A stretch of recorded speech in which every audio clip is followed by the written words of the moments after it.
안녕하세요. 오늘은 소아의 정신질환에 대해서 말씀을 드리도록 하겠습니다.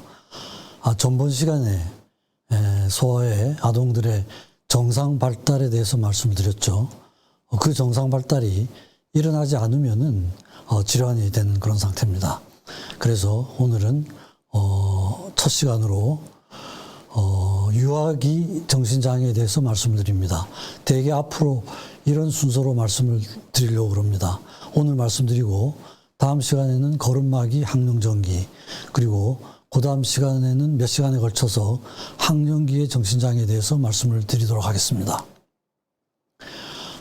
유아기의 정신건강 문제인데요. 유아기라고 그러면은 대개 태어나서 1세까지를 유아기라고 이렇게 정의를 내립니다. 이때 이제 나타날 수 있는 질환은 여러분들께서 많이 들으신 질환이죠. 자폐장애, 전반적 발달장애라고 이렇게 얘기를 합니다. 그리고 또 반응성 애착장애 그렇게 돼 있고요. 이 전반적 발달장애 안에 몇 가지 질환들이 있습니다. 이 질환들에 대해서 말씀을 드리겠습니다. 전반적 발달장애, 말 그대로 발달의 전반에 걸쳐서 장애가 있다는 이런 의미가 되죠. 대개 이제 분류 체계가 저희들이 따르고 있는 게 미국의 분류 체계입니다. DSM 쪽에 4 이렇게 돼 있죠. 저게 이제 미국의 분류를 약자로 저렇게 쓰고 있습니다. 그래서 DSM-4가 있고 아래쪽은 DSM-5라고 아라비아 숫자로 되어 있습니다. 저게 최신의 분류이긴 한데 아직 저 아라비아 숫자로 5를 쓰고 있다는 건 이게 확정된 건 아니라는 의미예요. 그래서 이 두 가지가 있는데 오늘 제가 말씀드릴 내용은 DSM-4 위에 부분에 대해서 말씀드리겠습니다. 왜 그러냐 하면 DSM-5에는 위에 있는 저 네 가지 질환을 모두 합쳐가지고 자폐 스펙트럼 장애라고 합쳐버렸어요. 그래서 이게 제 생각에는 그렇게 이상적인 그런 분류는 아닌 것 같아서 그 전 분류 체계로 말씀을 드리겠습니다. 첫 번째는 이제 자폐장애죠.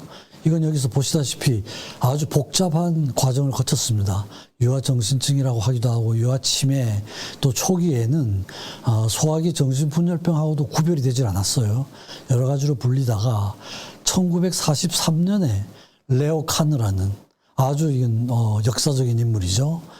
그분이 조기 유아 자폐증이라는 말을 처음 썼습니다. 1943년도에. 그래서 그 전통이 내려와가지고 지금도 이제 자폐장애라는 말을 쓰고 있습니다. 특징적인 증상들은 우선 그 사회성 발달의 질적인 장애입니다. 비언어성 소통 행동의 장애인데 눈 맞춤이 안 된다거나 곁에서 소리가 나도 전혀 반응이 없는, 그래서 혹시 귀가 먹지 않았나 하는 이런 의심이 들 정도로 반응이 없는 경우입니다.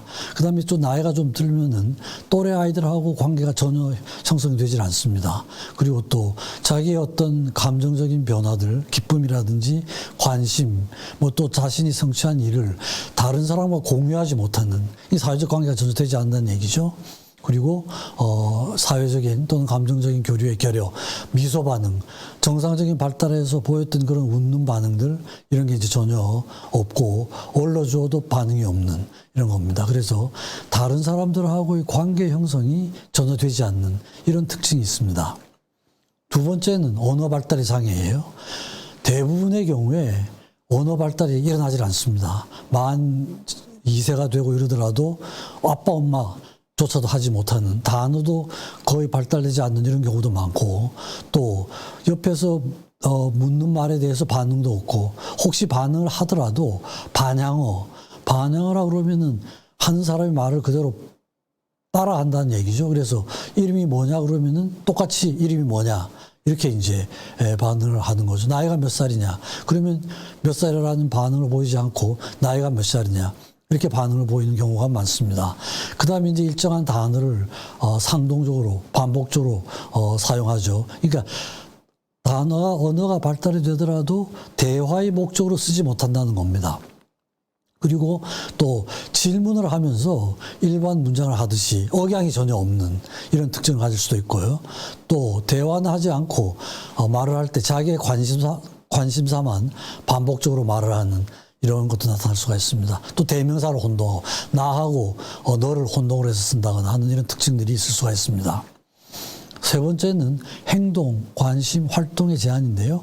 행동이 아주 상동적인 행동, 혼자서 빙글빙글 돈다거나 손가락을 튀기는 행동들, 이런 게 나타나고, 또 어떤 변화에 대해서 굉장히 예민한 반응을 보입니다. 옷을 입어도 같은 옷만 입으려고 그러고, 음식도 같은 것만 먹으려고 그러고요. 또 길을 가더라도 같은 길로 막 가려고 그러죠. 그래서 저것이 바뀌면은 굉장한 저항이 있고 불안한 반응을 보일 수가 있습니다. 또 걷는 게 이제 까치발을 걸어가지고 실제로 발 모양이 변형이 되는 이런 아이들도 있습니다. 또 일반적으로 소리에 대한 반응이 없는데, 또 일부 아이들은 너무 지나치게 아주 조그마한 소리에도 반응을 예민하게 해서 자다가 깬다거나 하는 이런 행동도 있고요. 또 통증에 대한 둔한 반응, 넘어지고 아프고 이런데도 굉장히 아플 것 같은데도 그런 반응을 전혀 보이지 못하는 이런 겁니다. 그리고 또 사물을 볼 때 부분에 지속적으로 집착을 한다. 제일 대표적인 게 자동차를 가지고 놀면서 자동차 전체를 갖고 놀지 못하고 그 자동차의 바퀴에만 집착을 하는, 그러니까 하루 종일 엎드려서 바퀴만 쳐다보는 아이들, 이런 아이들이 있습니다.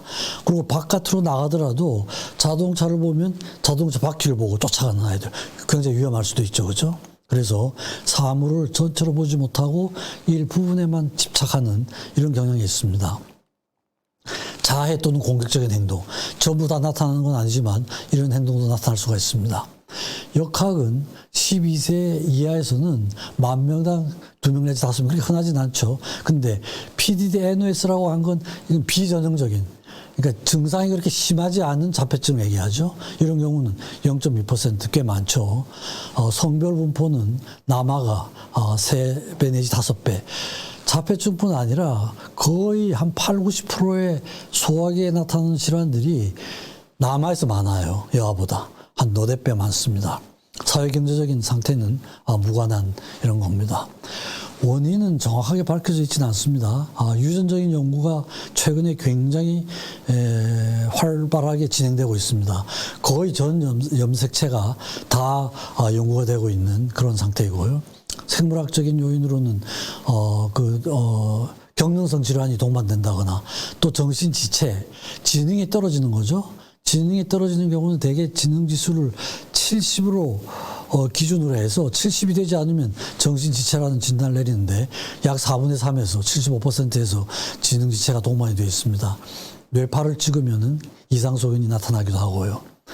실제로 뇌의 검사를 하면은 오히려 후두엽 이런 데서는 뇌 용량이 증가됐다는 이런 보고도 있고, 손의 발달이 떨어져 있기도 합니다. MRI를 하면 대뇌 피질에 이상이 있다는 소견들, 부검을 하면 손에 어떤 특별한 세포가 장애가 있다는 이런 보고들이 있습니다. 또 생화학적으로는 세로토닌, 도파민, 엔돌핀 있지만 일정하진 않고요. 환경적인 요인들, 대표적인 질환이 선천풍진인 경우에는 이 자폐증이 동반될 가능성이 상당히 높습니다. 그래서 미리 진단이 되는 경우에는 임신을 중단시키는 이런 조처를 가하기도 하죠. 경과는 약 3분의 2에서 일생 동안 다른 사람이 도움이 필요하고, 독립적인 생활이 가능한 경우가 많이 봐야 한 1, 2% 정도 그렇습니다. 대개 도움이 필요하고, 청소년기가 되면 또 어렸을 때는 경련성 질환이 없다가 나이가 들면서 또 경련성 질환이 나타나는 경우도 있습니다. 이런 경우는 또 예후가 좀 좋지가 않죠. 지능이 70 이상, 70을 아까 제가 정신지체의 기준이라고 말씀드렸죠. 이상이 되거나 45세쯤에서 의미 있는 언어가 나타나는 경우. 이 얘기는 뭐냐면 45세가 되더라도 의미 있는 언어가 나타나지 않는 경우가 많다는 얘기죠. 발달이 있는 경우, 가족 협조가 원만한 경우, 경련성 질환이 없는 경우, 이런 경우는 비교적 예후가 괜찮지 않을까 이렇게 추정을 할 수가 있습니다. 치료는 증상에 따라서 해야 되죠. 사회성 증진, 언어 증진, 문제 행동을 감소시키는 방향으로 잡아야 되고, 치료소에 가면은 여러 가지 특수교육, 언어 치료, 행동 수정, 약물 치료, 행동상의 문제에 따라서 약물 선택을 할 수도 있습니다. 부모 교육 이런 건데, 이 부분은 오늘 제가 자세하게 말씀드리긴 좀 어려울 것 같고, 집에서 어머니들이 도와주기도 상당히 힘든 아이들입니다. 그래서 제가 말씀드렸던 이런 증상들이 관찰이 되면 빨리 치료소로 데려가서 조기에 치료하는 게 가장 중요하지 않을까 싶습니다. 네. 두 번째는 레트 증후군입니다. 레트는 이 질환을 처음 보고한 그 의사의 이름입니다. 1965년도에 오스트리아의 레트라는 사람이 처음 보고를 했습니다. 이건 이제 특징들이 첫째는 산전 또는 주산기에는 발달이 정상이고 생후 5개월까지는 정상 발달이 일어납니다. 그 후부터 이제 머리가 자라지 않고 이상이 나타나는 그런 소견들이죠. 그래서 그 생후 5 내지 48개월 사이에 머리가 자라지 않습니다. 그래서 두부둘레가 성장 속도가 감소가 되고 또 독립 목적이 뚜렷한 손 기술의 퇴행입니다. 아주 특징적인 게 혼자 있는데 계속 손 씻는 행동을 보여요. 이게 굉장히 특징적이어서 이 행동만 보이면은 레트 증후군이라는 진단이 가능할 정도로 아주 특징적인 소견입니다. 그다음에 이제 걸음걸이나 움직임이 장애가 있고 언어 발달에 심각한 장애를 나타냅니다. 초기에는 여자아이들한테서만 나타나는 걸로 보고가 됐어요. 근데 나중에 이제 남자아이들도 나타나는데 대개 이제 남자아이들은 또 태아기 때 그 전에 사망하는 경우도 있고 또 세계적으로 수천 사례가 등록되어 있긴 합니다. 원인은 이것도 아주 분명하진 않은데요. 일부 아이들한테서 암모니아 농도가 증가되어 있었다는 보고도 있고 뇌의 장애, 경련성 질환이 75%에서 동반이 됩니다.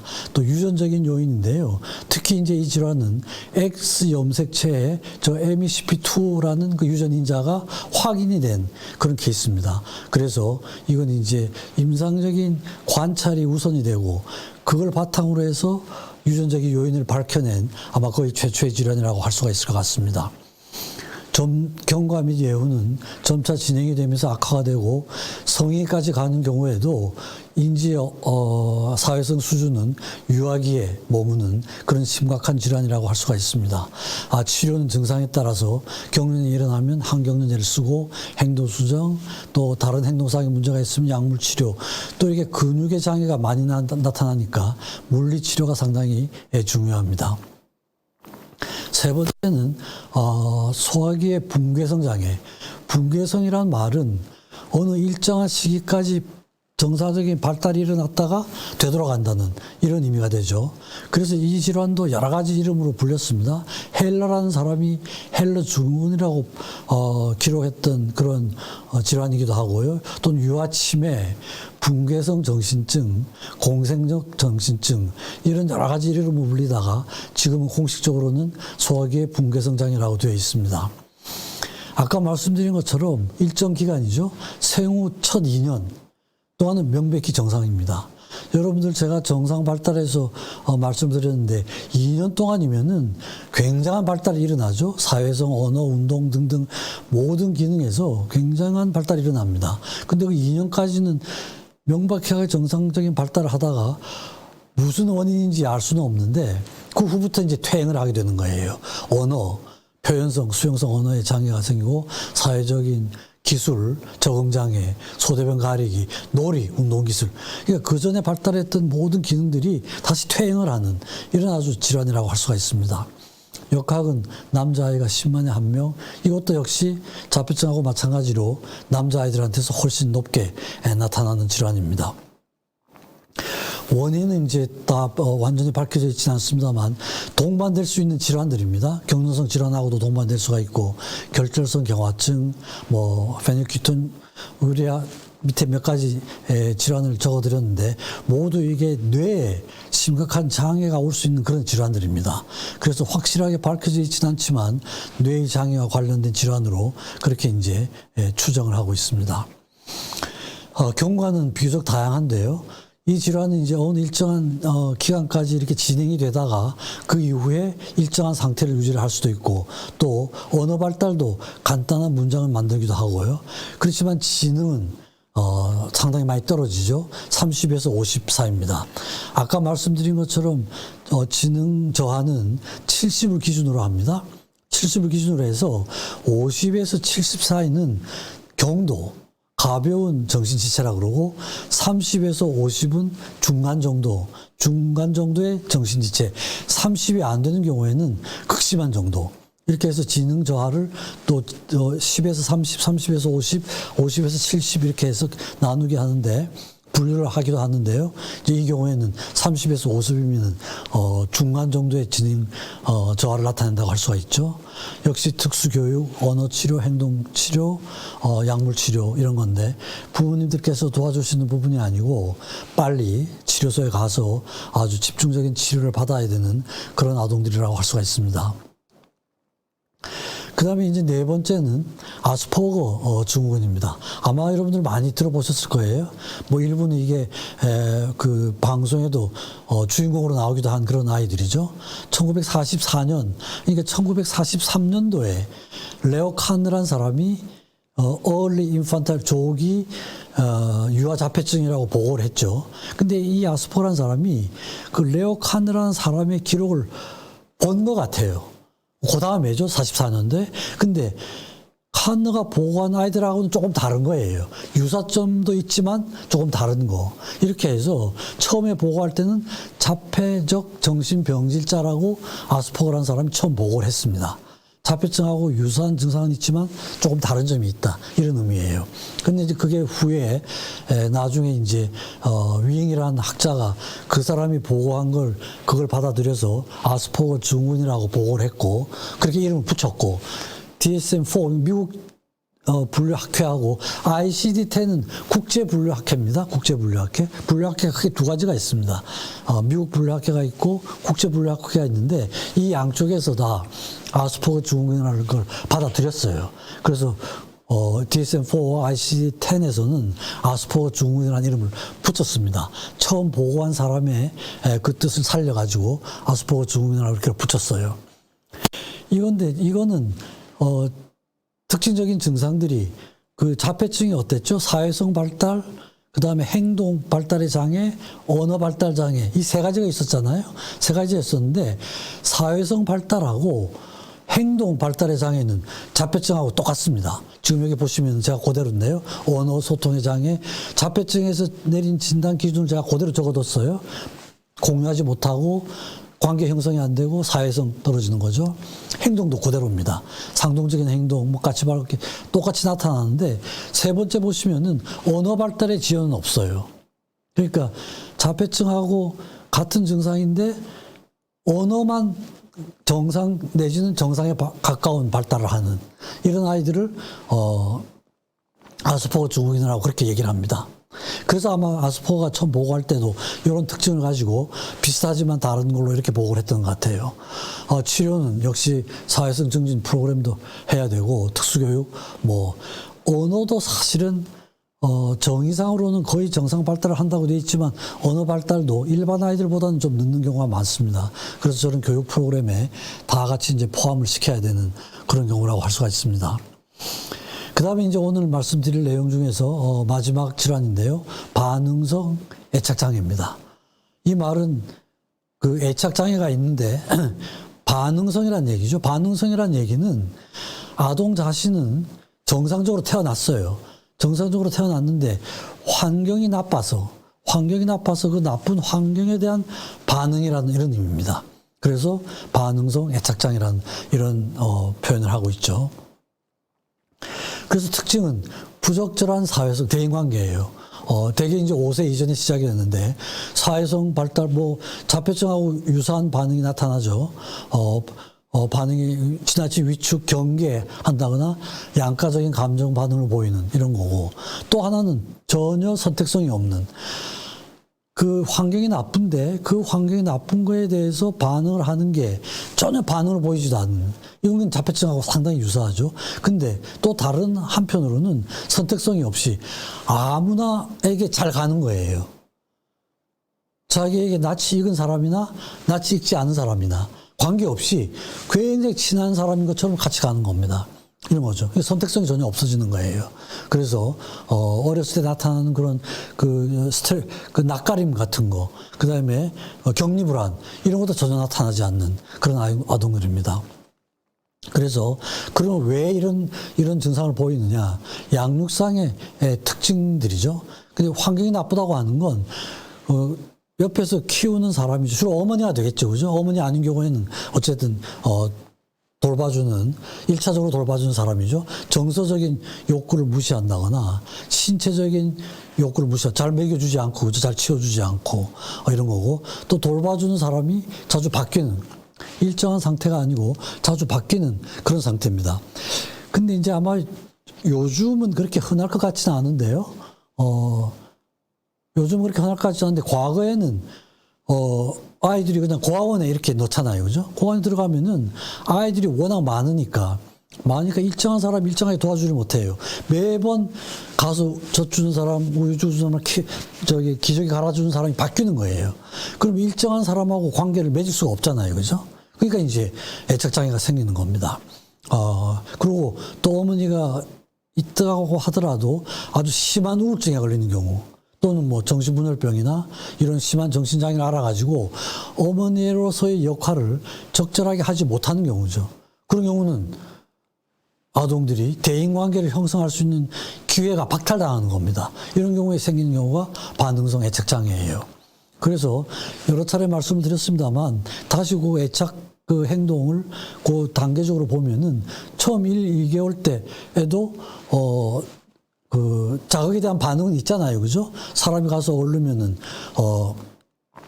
스마일, 웃는 반응도 보이고 눈 맞춤도 하고 하는 이런 반응을 보이는 시기죠. 근데 이제 이런 것도 없고, 2개월에서 7개월이 되면 눈 맞춤이 아주 액티브하게 능동적으로 일어나죠. 그다음에 이제 웃는 반응.